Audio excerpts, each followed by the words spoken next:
L'aînée est à peine âgée de 13 ans et la plus jeune d'1 année seulement. C'est l'histoire miraculeuse de 4 enfants perdus dans l'Amazonie colombienne après le crash de leur avion le 1er mai dernier.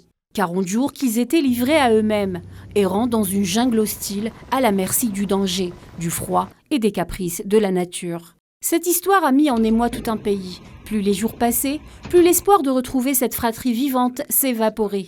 Mais c'était sans compter sur la détermination des militaires avec l'aide des indigènes de la région qui ont contribué aux recherches.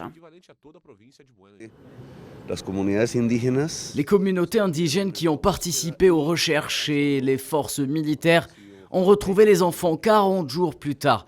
C'est un exemple de survie totale qui restera dans l'histoire.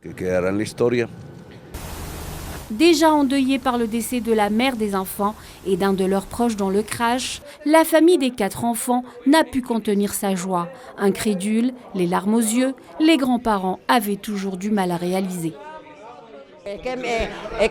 Leslie, l'aînée de la fratrie, s'est toujours occupée d'eux lorsque leur mère travaillait. Elle savait ce qu'ils devaient consommer. Je suis très reconnaissante, ainsi qu'à notre mère la terre, qu'ils aient été retrouvés. Merci à toutes les personnes qui ont prié, qui ont espéré voir les enfants vivants et en bonne santé. Retrouvés à 5 km du lieu du crash, Leslie, 13 ans, Solénie, 9 ans, Tienne Noriel, 4 ans et Christine, 1 an, ont été immédiatement illettrés en pleine nuit vers la ville de San José, puis transportés par avion médicalisé vers Bogota pour y être soignés dans un hôpital militaire. Plus de 100 soldats accompagnés de chiens renifleurs et des dizaines d'indigènes cherchaient les enfants depuis la découverte de l'avion à la verticale, le nez planté au sol, au milieu d'une épaisse végétation.